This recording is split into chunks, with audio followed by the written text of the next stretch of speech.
Hey everybody, this is Anthony Brinkley, CEO of On the Brink Affirmation Services. And during these times, we need to all be agile in how we convey information and communicate with one another. So in keeping with that, I'm working with my dear friend, Dr. Kaleem Islam, and we're doing these webinars that we're going to be presenting to you for you taking it in. So we're going to be talking to you about today, coronavirus and managing stress. This is a pretty serious, significant situation that we're going through right now, but together we can get through it. And I think by the time that we finish with this webinar, if you don't have anything to write with, grab something to write with now. And we're going to provide you some thoughts in the form of reflection, introspection, in some cases make the right corrections to move forward. So with that being said, let's go ahead. The bottom line is we're in this thing together and we have a long way to go, but the beauty of it is we've been through worse than this.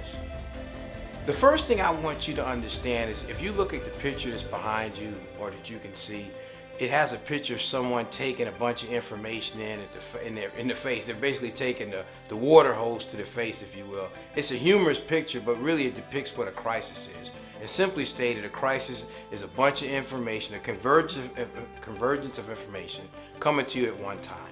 It could be good stuff. You could have had a baby, you bought your first house, you just moved into a new facility or different things of that nature, or it could be a pandemic going on. The first thing I want you to understand about a crisis is to acknowledge that you're in a crisis. Some of you have been in your homes and you've been laying around for a few days. You feel like you're anxious, there's a bit of anxiety, but I'm gonna hit you with something that's not in the slide. One of the things I want to hit you with is this. Collectively and individually, we're all going through a grieving process. Grieving is associated with loss. Loss of how you get around, your loss of identity, loss of normalcy, how you do things. Some people have lost their lives, loss of income. So the first thing I want you to understand is it's pretty normal to go through the grieving process, but you need to acknowledge that you're in a crisis and there's a grieving process going on. And if we can actually reestablish some things or reassess where we are, we can get through this grieving process together. So know that we may be grieving. So the other thing I want to hit you with is those of you that's writing, you grab something to write something down with. I want you to just jot down at some point, even make yourself a note to write down how you're feeling. Acknowledge those feelings. Put them down on paper. The other thing I want you to do is once you write all your feelings down, write down what you still have. I still have my family. I'm in my friend's house. I'm in his studio where he has developed his platform, which is something I wasn't using before. So in the midst of losing my income, because a lot of my work stopped, but I realized that we had to get agile. So when you're going through the grieving process, you start to assess what you have and what you can reconfigure to move forward. I want to talk to you about something as it pertains to loss. When you look at what they say is social distancing, and even though I have social distancing on my slide, I just do that because it's a familiar term. I actually have a slight difference in how I communicate this particular point. I call it physical distancing because there are people that's in your life that are very, very important to you, and you may be physically from them, but you can still connect with them. So some of the issues associated with social distancing they're listed there, but I want to hit one or two of them before we move forward. And one is, if you think about when you were on the job, when we were on the job, there were so many things that were baked into what we did in our normal engagements. For example, I didn't just go to work and work all the day and then went home. There was socialization that was going on. I would ask people about their families. I'd ask them about the game. I'd ask them about how they're doing. But now that we've become socially distanced, if you will, a lot of times when people are calling folks on a job, it's almost 100%, hey, where's this product? Hey, where's that at? How come we haven't gotten that done? So a lot of our socialization has actually been limited. I want to challenge you all to, even though there are things that we have to be getting done in a different way, don't just rush through or gloss over those things that make you who you are. Take the time to connect, take the time to communicate. Also, if we're not careful, we can actually have a lot of miscommunications because we can't get context sometimes through automation and different things. So look at those things and ask yourself, what can you do more creatively to reconnect with people or connect in a different way? The downside. When we talked about people going through the grieving process, I asked you all to write this down earlier. What are you feeling? Do you feel angry? Do you feel sad? Do you feel disconnected? Do you feel like you have a loss of energy? Do you feel lethargic? These are things that are associated with social distancing. And if you're not careful, what happens is you can habituate to bad habits. You're eating a lot more than you used to, or you're drinking a little bit more than you used to, or you find yourself being very negative about things. So when we look at social distancing and things associated with that, again, if we're not careful, we can become disconnected. I posted a video earlier today, and the video was talking about not holding a tally or creating a tally or keeping a tab against people. For example, you're the one that always calls when you communicate with somebody else. You're the one that always reaches out. And you're like, I'm not going to reach out to them until they reach back out to me. Well, you don't know if that person's going through stuff, or they're struggling, or they're having a tough moment. So I challenge you not to be petty during these times, and take the opportunity to connect or reconnect. Another element on this slide that we're talking about is group dynamics have been inhibited or been impaired in some way. Because again, we were just used to being around that group. And then even the relationship part.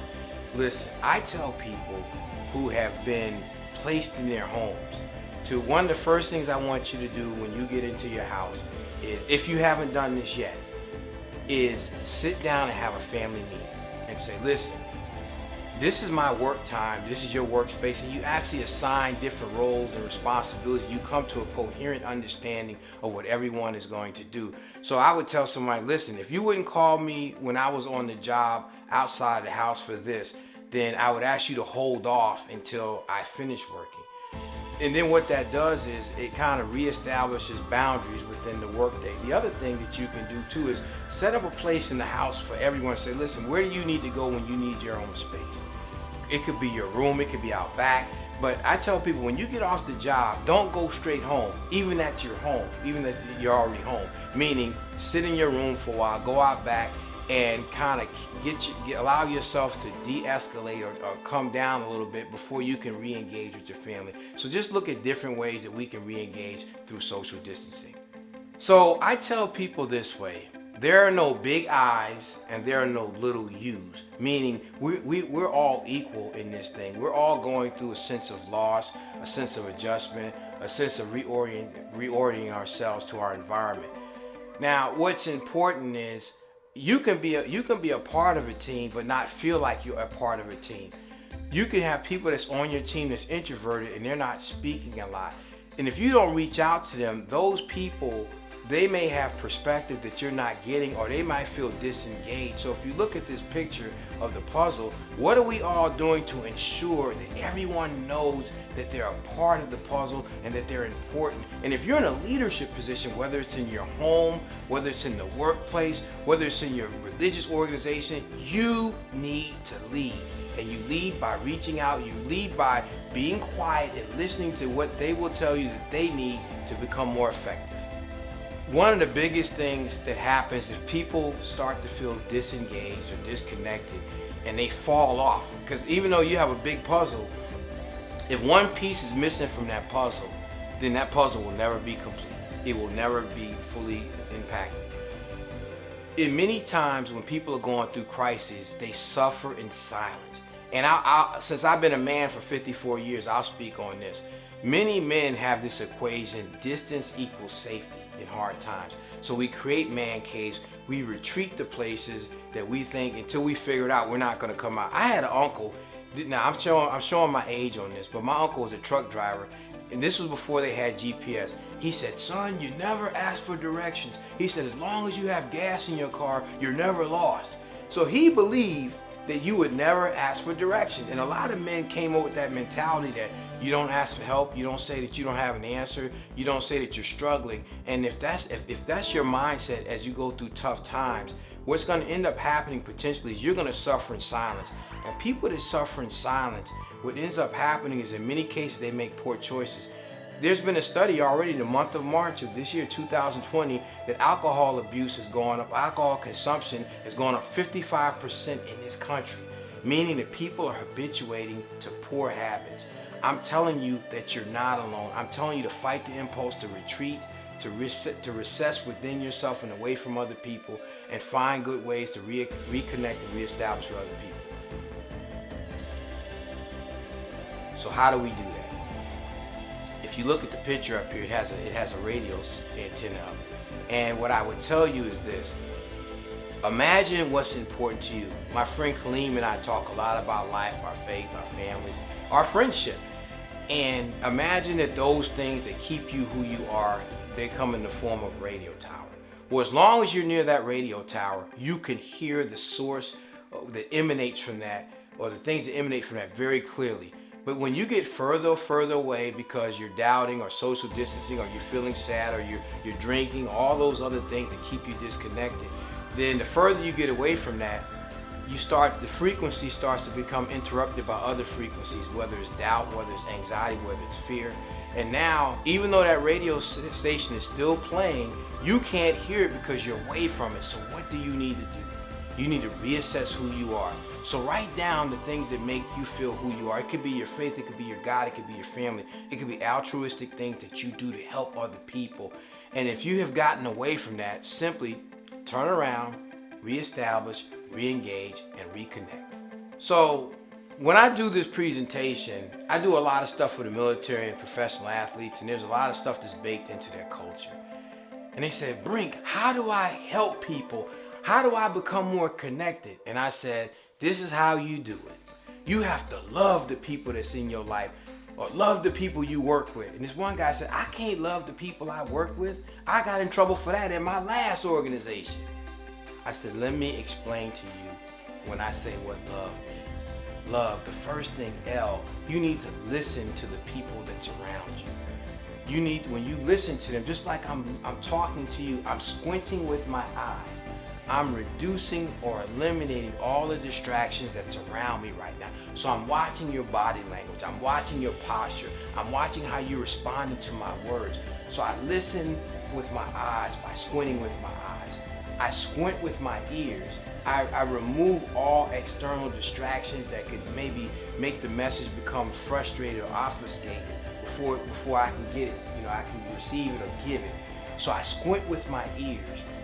I make sure I don't have a cell phone or any other thing that could be a distraction. So L is listen. O, I observe you. The reason that you fell in love with the person you fell in love with because you watched them. You watched the thing that drew them closer to you. You watched the thing that repelled them from you. So you observe, and when you observe, you go to school on that person. And you start to understand what makes them who they are. And when they're having a tough time, through observation and listening, you can actually help them move through that by reminding them that they're not alone. That even though Christ is a bunch of information, we're in this thing together. And then V, you let them know that they have value. Listen, if something happened to you and you were extracted from my life when it wasn't supposed to happen through suicide or doubt or depression, or you removed yourself, I would never be the same. Everyone that's listening to this has value. Everyone that's listening to this means something to someone. Even if you don't see value in yourself, I'm telling you that you have value. So we listen to people, we observe them, and we show them that they have value. And we don't just let that verb value be words. We live it through action by connection or reconnection. And then E, how do you change your environment one person at a time, one opportunity at a time, one circumstance at a time? Is through empowering others to do the same. I can remember feeling really bad or really down, or even going through this thing when it first happened and I lost all of my work and I lost my ability to touch people in the way that I used to. And I remember I ran into somebody that said they had $25 to their name. And I said, well, I can help them in my own way. And when I helped them in my own way, just like you help people in your own way, I felt better about myself. And then I reminded them that even though I did something for them, their friendship and their love and their connection to me makes me a better person. So when we listen and we observe and we value and we empower, and for some of you, just like my friend Kaleem that's here with me, I want to talk to the people that's in leadership positions, whether it's in your business or in your home. Look, you're going to have a lot more come at you because that's the position that the good Lord gave you, a position of leadership. So you have to make sure that you build yourself up and that you continue to get filled up and poured into, because people are going to be coming from you looking for withdrawal. And so you have to continue to deposit in yourself. And if you do that, we're going to get through this crisis better. creativity, cultivation, and all those things are going to come forth with this. So how do we put it all together? I've challenged you today to write down how you're feeling. I've also challenged you today to write down what you perceive you've lost or what you've actually lost. I've challenged you to also say, what do you have that can work for you, that can be beneficial to you, but don't make it just about you. Make it about other people. I've reestablished a relationship with my dear friend Khalid. I know I keep mentioning him, but I'm telling you that because through this process, I had to retool, and I went to the smartest guy when it comes to doing this stuff, and you may want to deal with him too going forward. But my point is, I need you to understand that you have stuff in your life. So do an inventory, a spiritual inventory. What is your faith like? Do a mental inventory. Where's my mindset? Do a physical inventory. What do we have? And what do we have access to? So I'm challenging you right now to understand, as we summarize, a crisis is simply a bunch of information coming to you at one time. And in the midst of that crisis, you get to determine what you do. You own those choices. And through this time of social distancing and or physical distancing, how do you become more creative in establishing or reestablishing communication so you can mitigate miscommunication, you can mitigate those frustrating things, and maybe you can set a new platform within your house by setting good guidelines, by setting good parameters. And through it all, we reconnect so we don't habituate to bad things and we develop better habits. I don't want to see you all sending in your application for my 600-pound life when this is over, because you done gained 450 pounds. That's not what you're going to do. So with that being said, I want to tell you that we have a lot more to talk about going forward, and it's been my honor, it's been my privilege to talk to you, and I know that you're going to be better. Take control of this. Remember this, what you're going through is bigger than you, and it's bigger than me, but it's not bigger than you and me. May God bless you. May God keep you. And oh, by the way, if you're interested in some of the stuff that we're doing, you can reach us on the website that's listed below.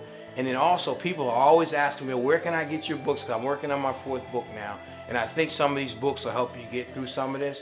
So you can go to ChiefAnthonyBrinkley.com. I'd be honored to sign the book and send them to you. But the bottom line is we're getting through this together. You're now a part of my family. I'm a part of yours. We will talk to you soon. And remember, let the rest of your life be the best of your life starting right